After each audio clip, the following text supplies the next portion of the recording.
A 20 años de la crisis socioeconómica e institucional que atravesó nuestro país en el año 2001, nos propusimos investigar lo sucedido, enfocándonos particularmente en nuestra región, San Miguel, para conocer cómo atravesó nuestra ciudad aquel momento tan particular de la historia nacional. Durante meses nos sumergimos en distintas fuentes de información bibliográfica y audiovisuales.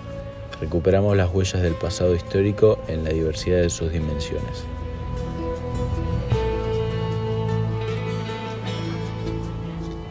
El paso del tiempo y la distancia crítica frente a lo ocurrido nos permitió investigar aquellos acontecimientos mediante una herramienta tan valiosa como la historia oral. De esta forma, atravesados por la pandemia mundial del COVID-19, que modificó nuestra forma de conectarnos, de estudiar y de encontrarnos con los otros, llevamos adelante un conjunto de entrevistas que dan voz a la historia de nuestro lugar. Y nos acercan a las experiencias vividas en ese tiempo de ruptura del entramado social.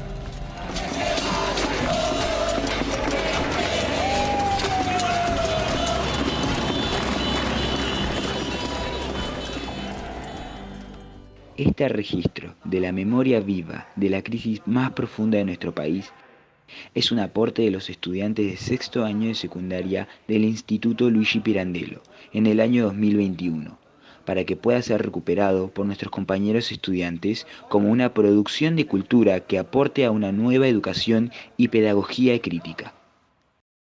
Bueno, mi nombre es Julián Sicari, yo soy historiador, también economista. Hice mi tesis doctoral sobre el 2001. Yo soy Sergio Carnevale, yo soy profe de historia, soy licenciado en educación y tengo una maestría en historia contemporánea. Yo soy Alfredo Sayús, soy profesor universitario en historia, magíster en historia, periodista, guionista de cine. Mi nombre es Norma Munilla, tengo 52 años y vivo en San Miguel, resido en San Miguel desde que nací, así que bueno, conozco bastante el barrio en el que vivo, así que bueno, acá estoy dispuesta para ustedes. Yo soy Guillermo Cayán, yo en este momento trabajo en el Banco Credit Coop, soy gerente zonal, que del 78 al 86 yo trabajé en Molinos Río de la Plata, en Mungibor, en una multinacional, en finanzas. Y desde el 86 hasta la fecha estoy trabajando en el Banco Credit Coop, en la cooperativa. Soy Hernán Alegría, educador y comunicador popular, y pertenezco a la Sociedad de Fomento del Video Alternativo Sofovial. Mi nombre es Alicia Zambrana, yo tengo 41 años, viví toda mi vida en José Paz, estudié en la Universidad General Sarmiento la licenciatura en Educación y participo desde mi infancia en una experiencia comunitaria que es el Centro Comunitario Belén, que pertenece a la Red del Encuentro. Me llamo Jorge Aníbal Sigliano, ¿sí? Soy casado, tengo 3 hijos. Hace 53 años que estoy en lo que era General Sarmiento. Soy ingeniero mecánico, siempre estuve trabajando con vinculación en industria. Estoy desde el año 93 como profesor en la universidad. No sé, ¿en qué quedamos al final? Yo creo que en primer lugar tendríamos que preguntarle si hubo algún momento exacto donde él define, bueno, acá comienza la crisis. No, ¿a vos qué te parece? Para mí también. El 2001 es una crisis a múltiples niveles, ¿no? O sea, porque algunos solo se concentran en el aspecto económico, otros más en el político, otros en el institucional, otros en la cuestión social, y son varios elementos que se van concatenando.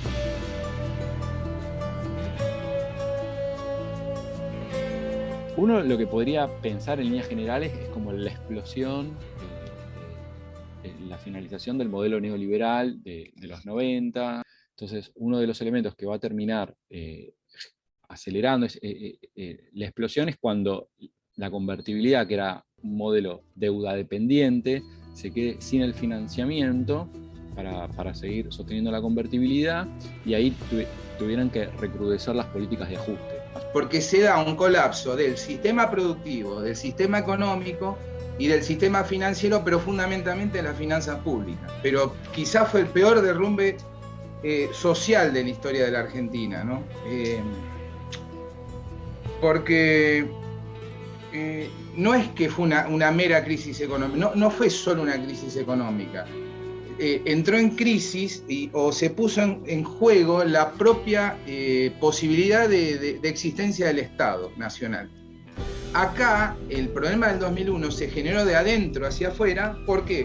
Porque hubo una acumulación de políticas contrarias a los intereses básicos de cada uno de nosotros, incluso a los intereses básicos propios del sistema de gobierno. Se rompieron los contratos. Ustedes van a escuchar que dice, se rompieron todos los contratos. Se rompió el contrato, no solo los contratos económicos, que obviamente volaron las variables económicas por el aire, y volaron los contratos comerciales, pero hubo contratos sociales que se rompieron. Evidentemente fue una acumulación de un proceso de 25 años que había arrancado en el año 76, ¿no? A mediados de los 70, cuando irrumpe la dictadura cívico-militar, como vos señalás, se genera un cambio de modelo económico, el modelo industrialista de economía que apostaba a la producción, al mercado protegido, a los sindicatos, que soñaba como horizonte convertir a la Argentina en un país desarrollado, va a ser interrumpido por la dictadura, se va a aplicar un cambio de modelo, va a ser la implantación a sangre y fuego del neoliberalismo en nuestro país. Los 90 va a ser la profundización total de ese tipo de políticas. ¿Era un problema del 2001? No, era una política acumulada, ¿sí? Se acumuló esa situación.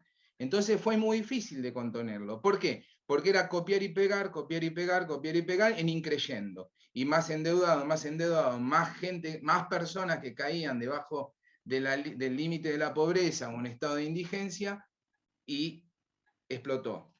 Explotó en las condiciones que lo vimos, ¿no?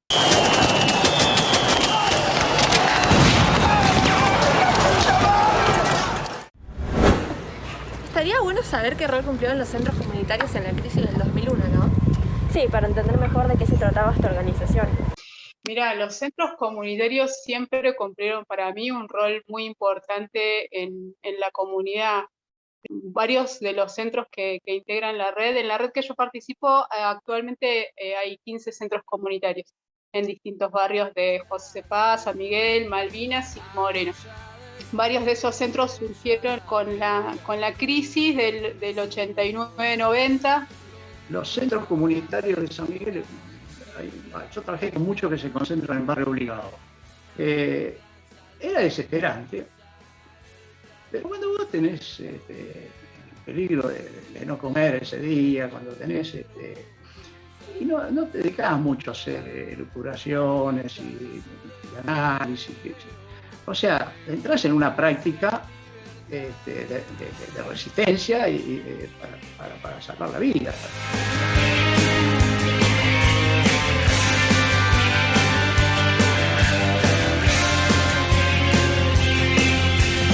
Despertar de un sueño, turco en sin nariz, carnaval del hambre, se fue la fe. Todas las formas de solidaridad posible, todas las estrategias de supervivencia se desarrollaron ese año.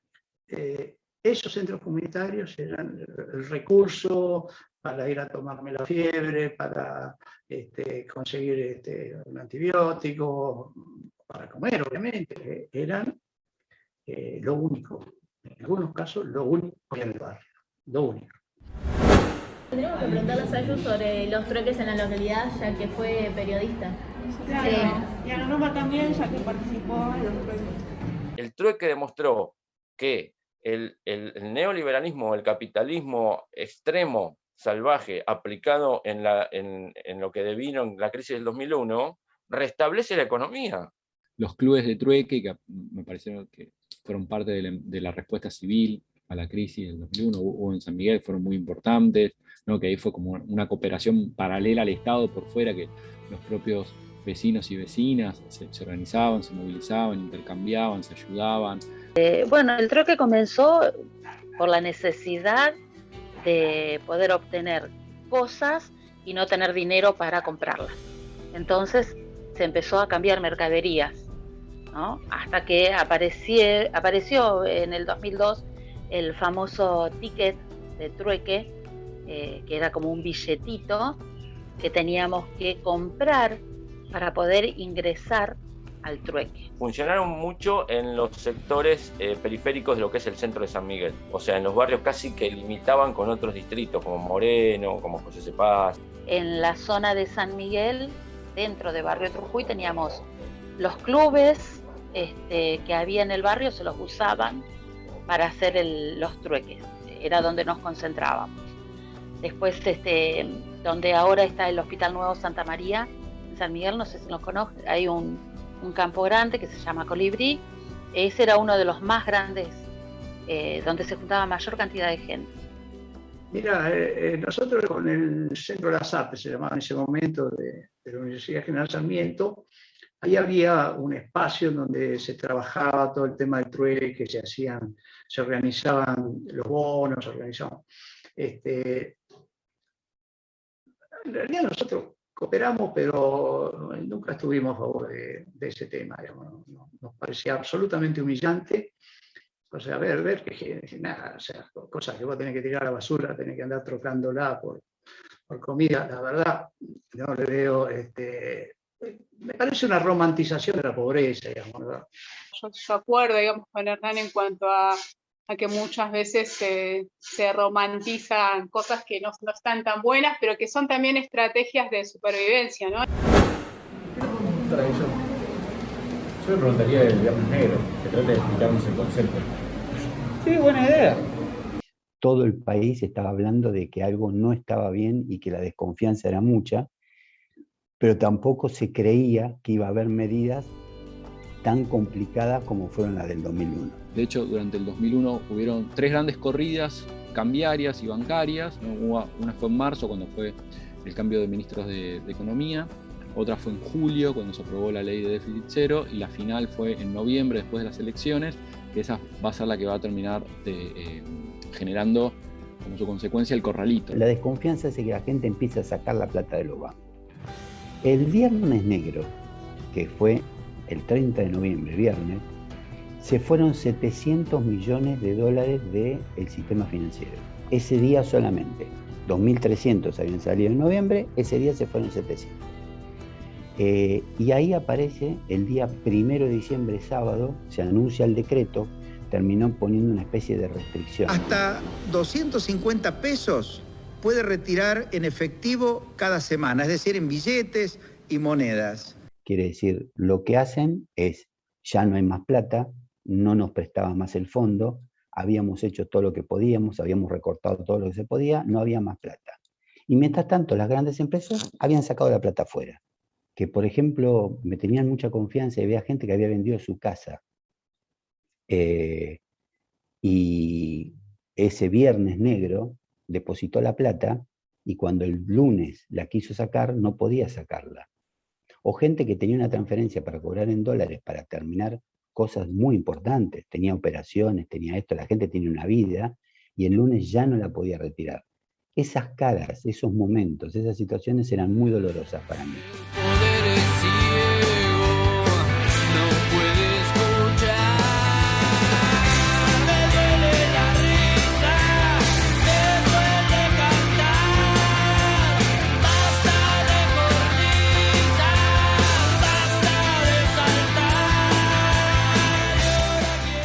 Acá comienza un problema muy grande en estos 19 días, ante la situación ya inmanejable con la sociedad que resistía ese tema de no poder hacerse de los pesos y de los dólares, y hay una conjunción que se dio pocas veces.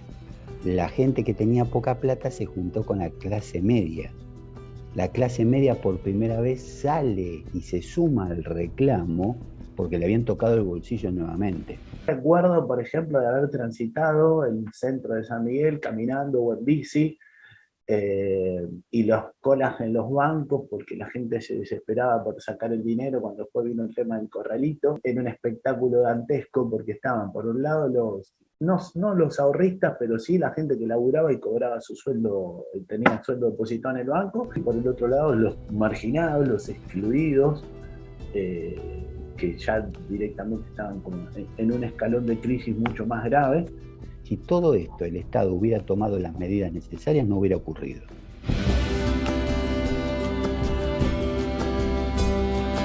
Entonces los piqueteros y los movimientos sociales que representaban a estos sectores se empiezan a organizar y empiezan a hacer reclamos, y sí, en San Miguel, sobre todo en lo que es el centro de San Miguel, en la plaza de San Miguel y en la avenida Perón, cortaron la avenida pidiendo comida directamente y era trabajo, cosa que no había ninguna de las dos cosas, y eso generaba una enorme conflictividad. Ya tenemos información sobre los centros comunitarios, los trueques, el corralito. Tendríamos que preguntar por los saqueos. Es una buena idea. Sí, hay que preguntarle. Lo que más me impactó acá en el barrio fueron los saqueos. Acá había un supermercado, que ahora es un supermercado chino, que era una vecina, era la que atendía el supermercado. Y la verdad que se lo saquearon, pero fue una cosa, una explosión de golpe, y bueno, y eso me impactó mucho. Me impactó mucho porque eran vecinos míos, ¿sí?, que hicieron ese saqueo. Afectó mucho a lo que fue las relaciones barriales, a la cuestión de que eran los propios vecinos que por ahí salían por necesidad, digamos, porque ya estaba muy difícil para todos el tema del trabajo, a buscar cosas para comer y saquear a otros vecinos, digamos. Muchos lugares eran cuidados por los mismos vecinos. Es decir, yo he ido a barrios donde los vecinos estaban en los techos de las casas cuidando que no viniesen de otros barrios a saquearle los negocios de su barrio, ¿se entiende? O sea que la crisis no solo generó la idea de saqueo, sino que también generó la idea de supervivencia, ¿sí?, y de preservar lo que era de ellos. ¿Y qué es lo que era de ellos? Además de sus casas, los comercios de su barrio, su zona. No es un ladrón común y corriente, acá está pasando otra cosa. Creo que la empatía pasa por ahí, ¿no? Por entender hasta dónde afectó esta crisis a diferentes sectores sociales, ¿sí? Yo digo diferentes porque, digamos, que a mí me toca, tal vez los barrios, como decía al principio, ¿no?, periféricos del distrito, y eso generaba que, bueno, que me tuviese que ir a las barriadas más vulnerables. Pero en los sectores del centro también afectó. Lo que pasa es que, como decía antes, también esos sectores tienen otro poder económico, otra posibilidad, si se quiere, económica, de sostener una crisis de esta naturaleza. Lo que sí observé, que yo en ese momento vivía en el centro de San Miguel, era que había mucha, pero muchísima gente, e incluso estas familias enteras, cartoneando, como se dice vulgarmente, cirugiando, revolviendo la basura de noche, buscando básicamente comida. Y ahí hubo también un gran laburo de las organizaciones sociales con ollas populares, e incluso también, bueno, de las iglesias dando de comer. El 2001 deviene en saqueos a supermercados, ¿sí? ¿Qué se instala para terminar con los saqueos? La fuerza represiva de la que cuenta el Estado, que es la policía, o quien fuere, la gendarmería, la fuerza de seguridad que fuere. Y aparte, cuando uno ve los saqueos, no es que se fue de la rúa y se terminó el hambre, se terminaron los saqueos. Los saqueos subieron durante todo 2002, todos los meses hubieron saqueos, y parte de 2003 también. O sea, frenar la efervescencia de los saqueos fue algo muy arduo. Las protestas masivas se dieron en todo el país. ¿Qué fueron los sectores sociales que participaron de los hechos del 19 y 20 de diciembre del 2001? 19 de diciembre, estado de sitio. He decretado el estado de sitio en todo el territorio nacional. Esa noche empiezan los cacerolazos. Yo salgo del banco, salgo tipo 9 de la noche, y la gente venía hacia la Plaza de Mayo no respetando el estado de sitio. Eso es importantísimo. Yo ahí me doy cuenta que hay un cambio en la sociedad y que la sociedad ya no quería pasar por lo que había pasado. Bueno, que se vayan todos tenía que ver, me parece, con un desencanto de una buena porción de la población respecto de la dirigencia política. Uno de los símbolos de la crisis del 2001, obviamente, es la movilización popular, como vos señalás, Chiara, del 19 y 20 de diciembre, porque aparte de eso lo que va a provocar inmediatamente es el desencadenante final, que va a ser la protesta en la plaza, esa cruel y violenta represión que es muy salvaje y terrible. Entre el 19 y el 20 hubo casi 40, creo que fueron 40 muertos. Y uno dice 40 muertos, y es un montón. Una vida es dolorosa. Dientes de cordero sobre la ciudad, árboles de fuego para Navidad, joyas que destellan en la noche azul, abollada estrella, vieja cruz del sur. Aquí en San Miguel no hubo ni manifestaciones tan violentas ni tampoco ese nivel de represión. El rol de la ciudadanía es clave para el desenlace de la crisis, que es, bueno, por lo menos el desenlace en términos políticos, que es la salida de la Rúa de la Casa Rosada y de su renuncia como presidente de la Nación. El 2001 de alguna manera representaba casi el símbolo del fracaso colectivo como sociedad. Había que volver a restablecer también la red social que se había roto sin ninguna duda, y bueno, eso costó muchos años de reconstrucción. Hay una crisis fenomenal, económica, social y política, y la crisis se intenta resolver, o se intenta salir de la crisis dentro de los marcos institucionales. Y la verdad que mirando la historia de la Argentina, toda la historia del siglo XX, vemos que esto es algo positivo. El 2001 era un momento explosivo en términos de participación popular, en términos de acción, en términos de movilización, en términos de pueblo agitándose. Creo que comienza uno de los periodos más importantes de solidaridad entre la gente. Creo que eso tiene un rasgo distintivo en el 2001. Esa solidaridad en donde comienzan las asambleas populares, donde comienza el movimiento piquetero, donde comienzan las empresas recuperadas.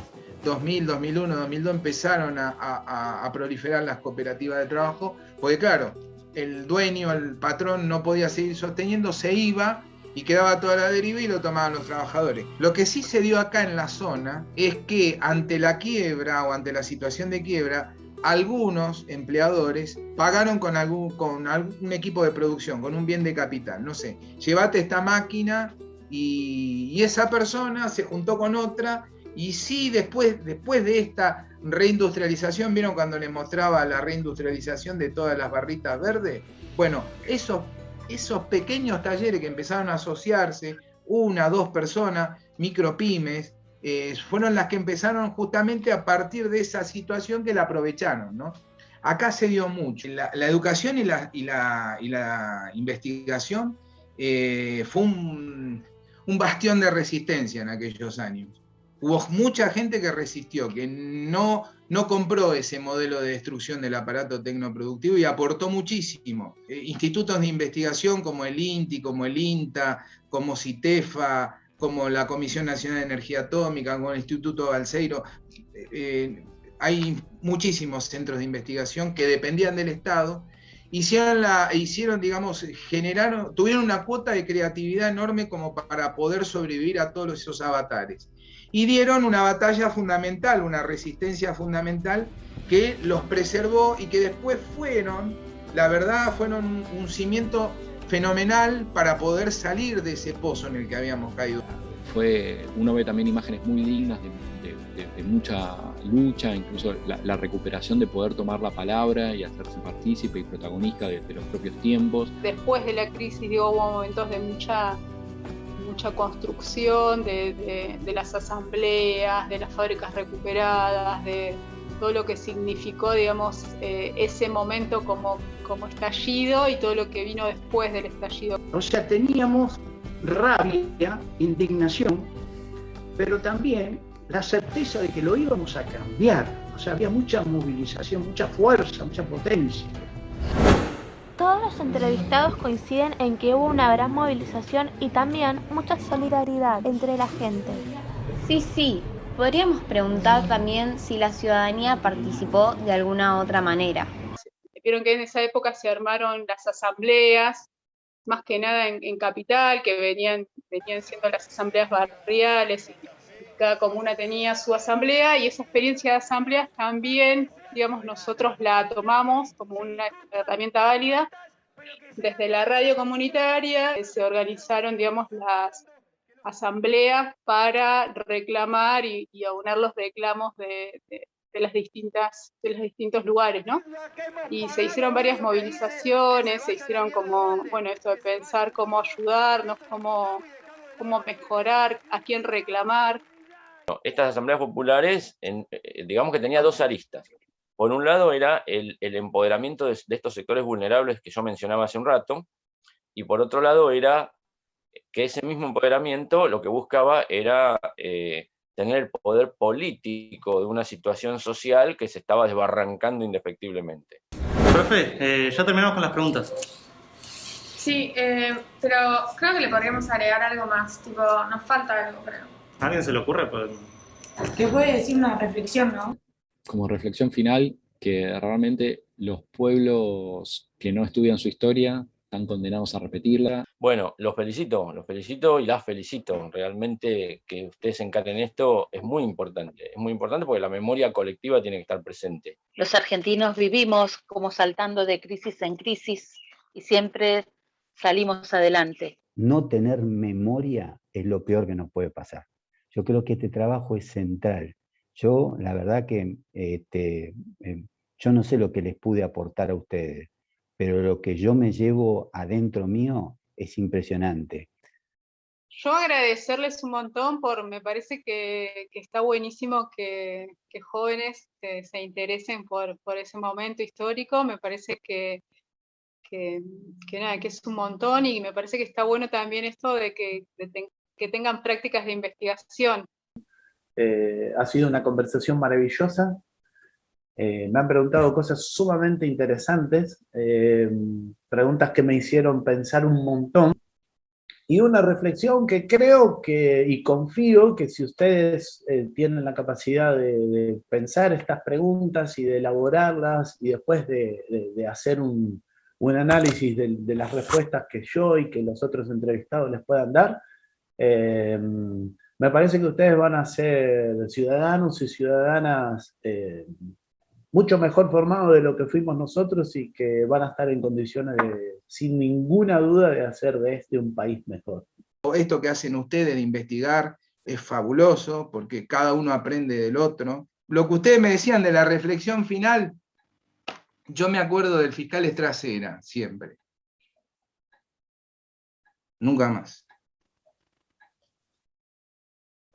Como decía un amigo mío, Antonio Pujané, un fraile, él decía: solo quien lucha por la justicia ama verdaderamente y es libre y feliz. Entonces, junten rabia, junten indignación, mézclenlo con el amor y vivan de esa manera. Solemos decir, somos el Luigi. Y en esa frase corta, breve, sabemos que somos una escuela experimental, una escuela que entiende que el adentro y el afuera se combinan permanentemente en una dialéctica que hace que vivamos nuestra escuela sin fronteras, sin costuras, horizontal y participativa, democrática y en libertad. Les digo todo el tiempo a mis alumnos: lean, aprendan, reflexionen, cuestionen.